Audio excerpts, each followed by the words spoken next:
अस्सलामुअलैकुम वरहमतुल्लाहि वबरकातुहू। क्या हाल है तमाम दोस्त भाइयों का। उम्मीद करता हूँ सब दोस्त भाई खैरियत से होंगे।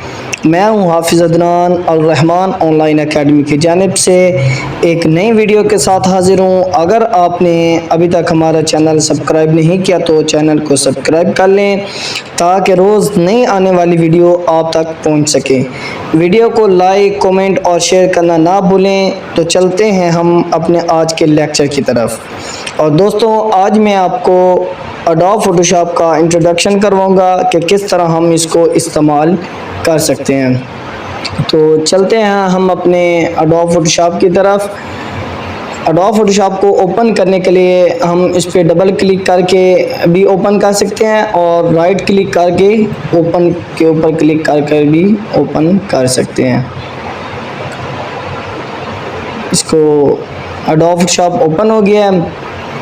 तो इसका हम पहला लेक्चर है एडोब फोटोशॉप का। इसमें हम आपको मुख्तसर इसका जो है इंट्रोडक्शन करवाएंगे और एक दो मेन्यूज़ को हम आज रीड करेंगे और इसी तरह हम डेली बेस पे 1 से 2 लेक्चर इस पे बनाएंगे। इंशाल्लाह उम्मीद है कि 15 से 20 दिन के अंदर अंदर आप एडोब फोटोशॉप की हर एक चीज़ को समझ जाएंगे।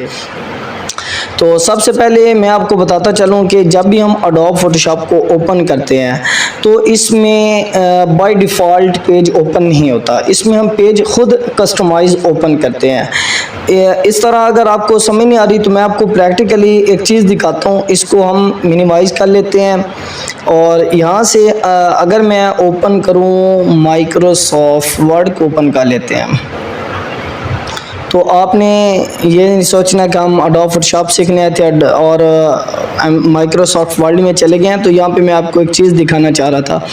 तो यहाँ पे देखें जैसे ही हमने इसको ओपन किया बाय डिफ़ॉल्ट एक पेज हमारे पास ओपन है। हम कुछ भी ना करें ना तो सिंपली हम यहाँ पे ये एक शेप ले लेते हैं। ये हमने शेप ड्रा कर दी, सॉरी ये शेप ड्रा कर दी और ये हमने ऐड टेक्स्ट किया और ये देखें हमने इसके अंदर टेक्स्ट भी टाइप करना शुरू कर दिया।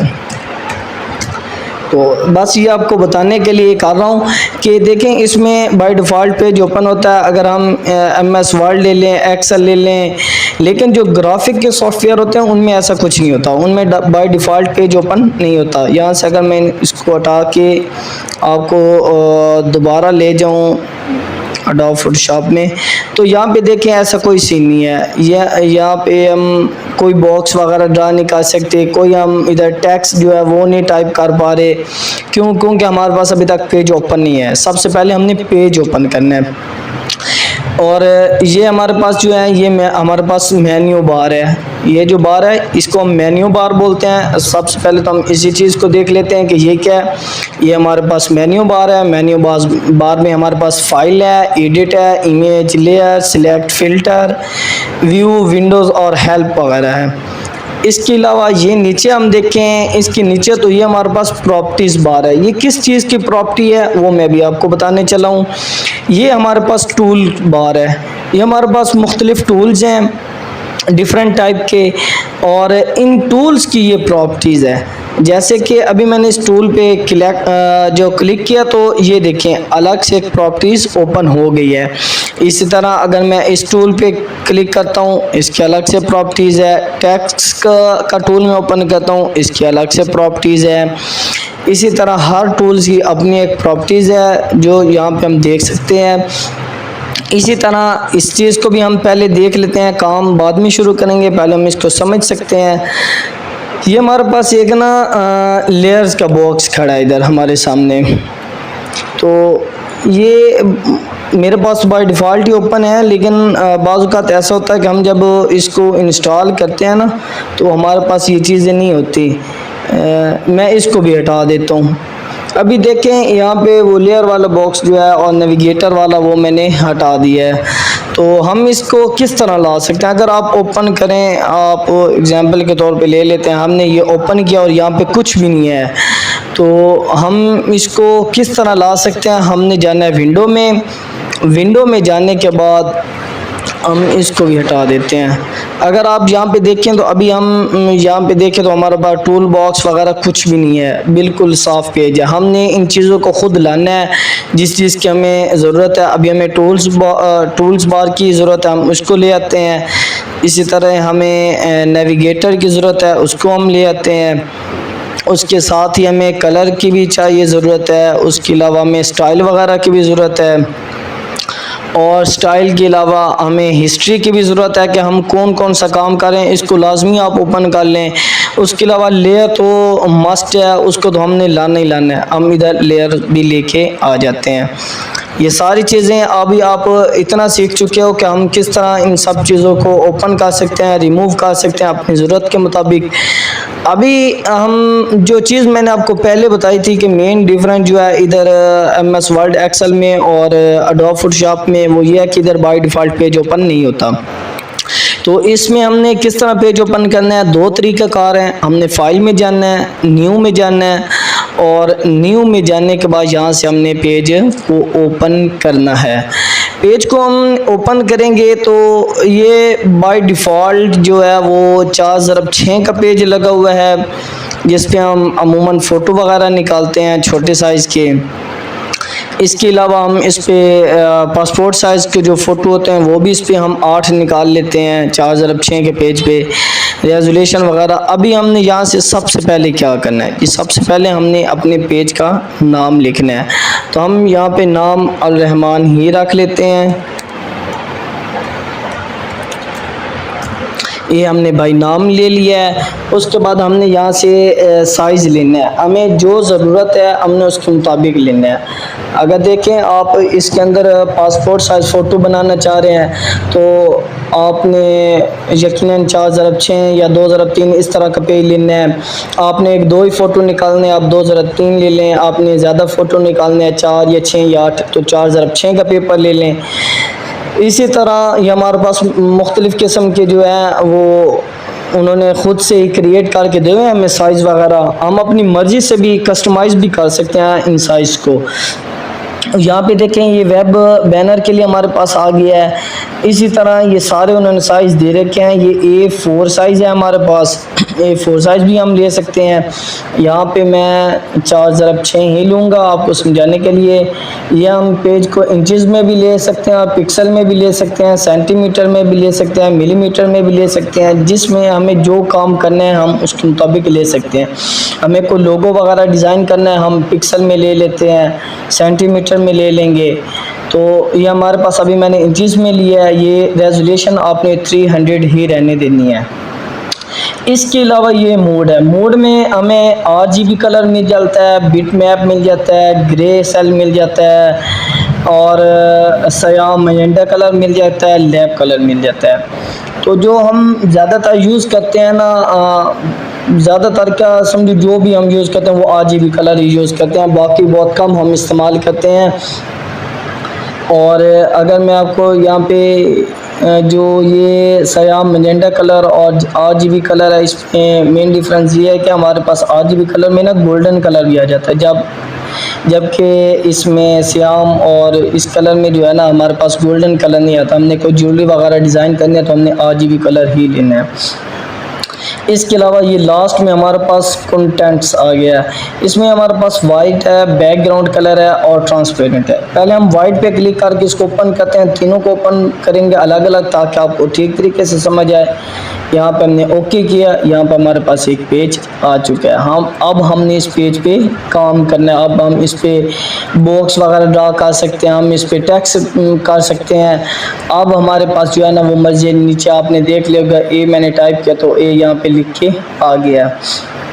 अब हम इसी तरह एक और पेज जो है ना वो क्रिएट करते हैं, क्योंकि हमारे 2 और भी ऑप्शन नीचे रहते हैं। अभी ये शॉर्टकट की भी है, इसकी कंट्रोल N मैंने क्लिक किया, सॉरी इधर इसको ओके करते हैं। ये मैंने कंट्रोल N किया तो ये हमारे पास फिर से वही बॉक्स ओपन हो गया न्यू वाला। इसमें भी हम अपनी मर्ज़ी का नाम दे सकते हैं सब कुछ। अभी हमें बैकग्राउंड कलर वाला पेज ओपन करते हैं। इधर अगर आप नीचे देखें तो ये बैकग्राउंड कलर हमारे पास रेड कलर, इसको हम चेंज भी कर सकते हैं अपनी मर्जी से। अभी ये रेड है और मैंने बैकग्राउंड कलर पे जैसे क्लिक किया, ओपन कर दिए, देखिए एक और पेज हमारे पास ओपन हो गया है और इस पेज में हमारे पास जो कलर आया है वो हमारे पास रेड कलर आ गया है। ये देखिए ये रेड कलर है हमारे पास। इसी तरह अगर मैंने कलर चेंज करना है, मैंने ब्लू कलर का बैकग्राउंड लेना है, तो मैं इसको ब्लू पे क्लिक करूँगा, कंट्रोल एन करूँगा और यहाँ से मैं ओके जैसे करूँगा तो ये हमारे पास एक ब्लू कलर के पेज ओपन हो गया है। इसी तरह अभी एक और हमारा रहता है जी, ये हम इधर आए, ये हम ट्रांसपेरेंट पे क्लिक करेंगे, ओपन करेंगे तो ये पेज हमारे पास इस तरह का ओपन हो जाएगा। बताने का मकसद ये है कि आप दोस्त भाइयों को जिस पेज की जिस तरह के कस्टमाइज़ आपने करना है, जो आपने काम करना है उसके मुताबिक आप अपना पेज लेंगे। इसको हम हटा देते हैं सब और ये वाइट वाला रहने देते हैं हम इसको। अगर हम यहाँ पे देखें तो इसको हटा देता हूँ, नया पेज लेता हूँ। यहाँ पे मैं नया पेज ले लेता हूँ वाइट कलर में। हाँ तो भाइयों यहाँ पे हमने एक नया पेज ओपन कर लिया है। अभी अगर हमने यहाँ पे काम शुरू करना है तो इसमें आपने एक चीज़ का ख़ास ख्याल रखना है। यहाँ पे अगर आप लेयर में देखें तो ये लिखा हुआ है बैकग्राउंड और यहाँ पे लॉक भी लगा हुआ है। आप कुछ ऐसे काम हैं जो इस पे नहीं कर सकते, वो आगे चल के हम देखेंगे। जब हम इसमें काम करेंगे तो आप देखेंगे कि कुछ ऐसी चीज़ें हैं जो यहाँ पे अप्लाई नहीं हो रही। तो उसके लिए क्या वजह होती है, क्योंकि यहाँ पे एक तो लॉक लगा है, दूसरा ये बैकग्राउंड होता है। हमने इस पे हमने जब भी काम करने एक न्यू लेयर लेनी है। न्यू लेयर लेने के लिए हमने क्या करना है जी, हमने सबसे पहले लेयर में जाना है और यहाँ पे हम न्यू पे क्लिक करेंगे, न्यू लेयर। और ये देखें, आप देखें पेज वही है, पेज नया नहीं आया, पेज वही है, इसके ऊपर एक लेयर बन गई है। यहाँ पे अगर आप देखें तो लेयर 1 लिखा हुआ है, यहाँ पे बैकग्राउंड लिखा है, लेयर 1 लिखा हुआ है। अब हमने लेयर 1 पे जब जैसे क्लिक किया, ब्लू ये जो है पट्टी ये बन गई है। अब हमने इस पे काम करना है। तो अगर हम फॉर एग्ज़ाम्पल मैं आपको समझाने के लिए बताता हूँ, हमने यहाँ पे एक हमने ये एक बॉक्स ड्रा किया इधर ये वाला, और इसमें हमने एक कलर डाल दिया है, ये हमने इसमें कलर डाल दिया है, ठीक हो गया। अभी हम एक और काम करना चाहते हैं जी, हम ये शेप चेंज करना चाहते हैं। हमने ये वाली शेप ले ली। अब हम यहाँ पे ड्रा करने के बजाय ना हम न्यू लेयर ले लेंगे। न्यू लेयर हम यहाँ से भी ले सकते हैं।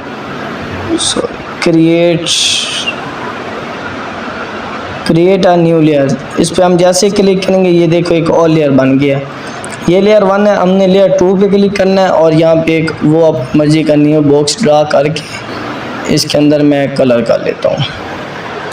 अब देखें यहाँ पे क्या हुआ कि ये जो चीज़ है ना, ये आपने बनाई, ये आपको अच्छी नहीं लगी। आप कहते हैं नहीं जी मुझे तो वही बॉक्स चाहिए था। तो आपने सिंपल क्या करना है, आपने इसके लिए अलग से लेयर बनाए थे, आपने इस लेयर के ऊपर क्लिक करना है और इसको डिलीट कर देना है, ठीक हो गया। अभी आपके पास लेयर 1 ही रहेगी और ये वाला जो है ये खुद ब खुद ही गायब हो जाएगा। इसको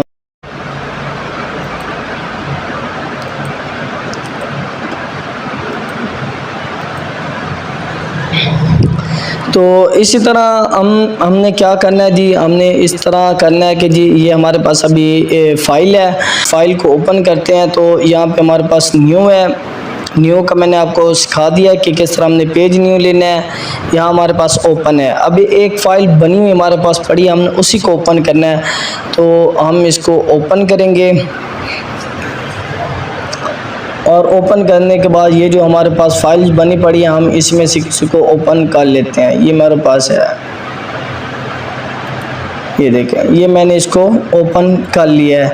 इसी तरह ओपन करने की शॉर्टकट की होती है कंट्रोल ओ करेंगे तो भी हम किसी भी फाइल को ओपन कर सकते हैं। ये देखें हम किसी भी फाइल को ओपन कर सकते हैं। इसके अलावा हमारे पास आ रहा है ब्राउज़। जब हम ब्राउज़ पे क्लिक करेंगे तो यहाँ पे ये जब हम ओपन करेंगे तो जब हमने ओपन किया तो जस्ट पिक्चर ओपन हुई थी, लेकिन ब्राउज़ में ये कि ये मैंने पिक्चर अभी ओपन नहीं की, मैंने इस पर क्लिक किया, ये इसकी प्रॉपर्टीज़ मुझे दिखा रहा है। ये देखें, ये इसका टाइम, ये इसका कौन सा फॉर्मेट है, जीपीएनजी है, इसकी विड्थ कितनी है, हाइट कितनी है, कलर कौन सा है, रेजोल्यूशन कितनी है, फाइल का साइज क्या है, ये सारी चीज़ें मुझे दिखा रहा है। अगर हाँ मुझे ये चीज़ चाहिए तो मैं इसको ओपन कर सकता हूँ, नहीं तो मैं किसी और पिक्चर पे क्लिक करूँगा। अब यहाँ पे ये इसकी प्रॉपर्टीज़ दिखा रहा है, इस पर क्लिक किया मैंने, इसकी प्रॉपर्टीज़ मुझे दिखा रहा है, ये मैंने ओपन करनी है, इस पर इंटर करूँगा तो ये फ़ाइल मेरे पास ओपन हो जाएगी। यही इन दोनों चीज़ों में ज़्यादा फ़र्क है कि जब हम ओपन करते हैं तो यहाँ पे हमें सिर्फ पिक्चर शो होती है और कुछ उसकी प्रॉपर्टीज़ वगैरह यहाँ पे दिखाई देती है, लेकिन सम टाइम नहीं भी दिखाई देता। तो यहाँ से हम डायरेक्ट ओपन करते हैं, जबकि हम जब ब्राउज़ करते हैं तो यहाँ पर हम अपनी मर्ज़ी का भी यहाँ से फ़ोल्डर ले सकते हैं। यहाँ पे मैं डेस्कटॉप पे जा सकता हूँ, ये मैंने फ़ाइल ले ली, यहाँ पे उसकी मुझे सारा कुछ बता रहा है। तो ये मेजर जो है ना वो इसमें डिफरेंस है। इसके अलावा हमारे पास हो जाता है ओपन एज क्या काम करता है जी, जो हमने सबसे लास्ट में फ़ोल्डर ओपन किया उसी को वो ओपन कर लेता है। हम सर्च करके भी कोई फ़ोल्डर ओपन कर सकते हैं, लेकिन ओपन एज का ये होता है, यहाँ पे हम वर्क वाले फ़ोल्डर में जाते हैं। ये मैंने फ़ोल्डर ओपन किया हुआ है वर्क वाला, ये फ्लावर वाला ओपन किया, ये पे मैंने ये फ्लावर ले लिया। सो ये उसका फॉर्मेट ठीक नहीं था। अब जब मैं ओपन एज करूँगा तो सबसे लास्ट वाला जो फ़ोल्डर जहाँ से हमने फ़ाइल लेने की कोशिश की थी वहीं पे ये चला गया है। तो ये ओपन एज का काम होता है। इसी तरह ओपन रीसेंट भी वही चीज़ है जो हमने लास्ट में चीज़ें ओपन की है। आप एक काम कर रहे हो, यहाँ से आप काम कर रहे थे, आपने फॉर एग्ज़ाम्पल ये बंद कर दिया फोटोशॉप, आप चले गए हो, आप दोबारा आते हो तो आपको भूल जाता है जी मैं लास्ट में कौन सी फ़ाइल पे काम कर रहा था, या मैंने लास्ट में 5-6 फाइलें कौन सी ओपन की थी। तो यहाँ पे हम जाएंगे ओपन रीसेंट में, यहाँ पे अभी हमें पता चल गया जाएगा कि हमने भाई ये लास्ट में चीज़ ओपन की थी। ये देखें, ये सबसे लास्ट में हमने ओपन किया था, ये हमें बता रहा है ये ओपन रीसेंट क्या है। अब क्लोज़ किया है, क्लोज़ पर हम जैसे भी क्लिक करेंगे तो ये पिक्चर क्लोज़ हो जाएगी। सॉफ्टवेयर नहीं होगा, वो उसे एग्जिस्ट कहते हैं, वो भी आगे जाके हम काम उस पर भी करेंगे। ये फ़िलहाल सिर्फ इस पेज को क्लोज़ करता है। जल्दी से हम ये 2-3 और चीज़ें समझ लेते हैं, वीडियो भी काफ़ी लंबी हो रही है। तो ये सेव और सेव एज़ का हम देख लेते हैं। सॉरी, ये हम इसको ओपन से जल्दी से इस फाइल को ओपन करते हैं। अभी हमने करना है सेव।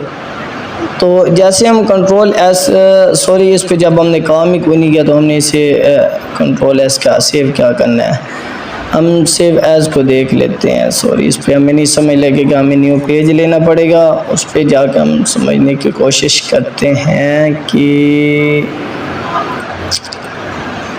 ये आ गया हमारे पास। इसमें हम कलर डाल लेते हैं। यहाँ पे ये देखो, ये लिखा हुआ है सेव। जब हम सेव पे क्लिक करेंगे तो यहाँ पे ये एक, क्योंकि हम ये फर्स्ट टाइम सेव कर रहे हैं तो इसमें हमसे लोकेशन और नाम वगैरह पूछ रहा है, ये हमने सेव कर दिया है। ये इस पे मैंने एक और बॉक्स ड्रा किया है और ये इसमें मैंने कलर फिल कर दिया है। अब हम जब सेव पे क्लिक करेंगे, क्लिक किया, ये फ़ाइल सेव हो गया, लेकिन ना ही उसने हमसे लोकेशन ली है, ना ही उसने हमें लोकेशन बताई है कि कहाँ पे सेव हो रही है, डायरेक्ट फ़ाइल सेव हो गई है। इसी तरह अगर हमने इसको ओपन करना है कि सेव एज़ का हमने सेव एज़ का फ़ायदा में ये होगा कि जैसे ही हम सेव एज़ पे क्लिक करेंगे तो हर बार ही हमसे अलग से लोकेशन मांगेगा, नाम मांगेगा कि हमने किस जगह सेव करना है, किस नाम से सेव करना है। देखिए जब हमने सेव एज़ किया तो ये नीचे वाला बॉक्स इधर सेव हो गया, लेकिन उसने हमसे लोकेशन वगैरह नहीं मांगी। लेकिन जब हमने सेव एज़ किया तो वो हमसे लोकेशन, नाम, सारा कुछ मांग रहा है। तो फ्रेंड्स यहाँ पे एक बात और आपको ज़रूरी बतानी थी, अपना सेव और सेव एज़ में एक और भी डिफरेंस है। सेव और सेव एज़ में जब हम सेव एज़ करेंगे ना तो तो यहाँ पे फॉर एग्जांपल मैं यहाँ पे ये फ्लावर वाले फोल्डर में इसको मैं सेव कर देता हूँ।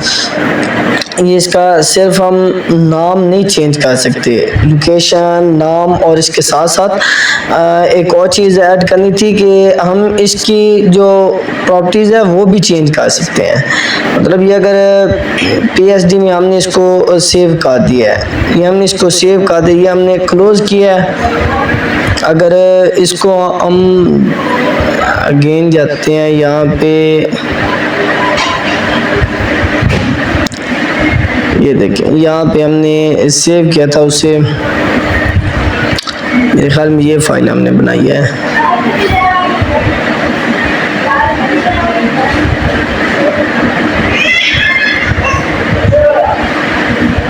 तो ये दोबारा से जब हमने फाइल को ओपन किया तो फिर से एडोब फोटोशॉप में ओपन हो गया, लेकिन हम चाहते हैं ये एडोब फोटोशॉप में ओपन ना हो, वैसे पिक्चर जैसे मोबाइल में ओपन करते हैं या किसी को शेयर करते हैं वैसे हो।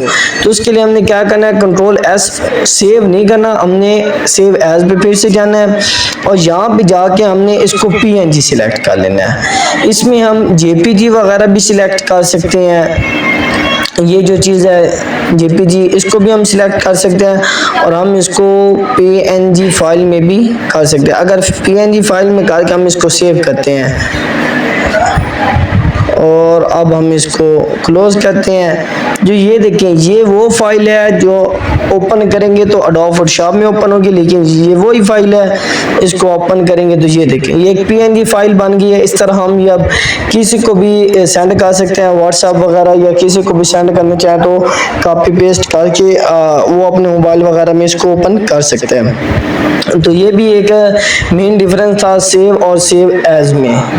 तो उम्मीद करता हूँ आपको आप भाइयों को आज की ये वीडियो पसंद आई होगी।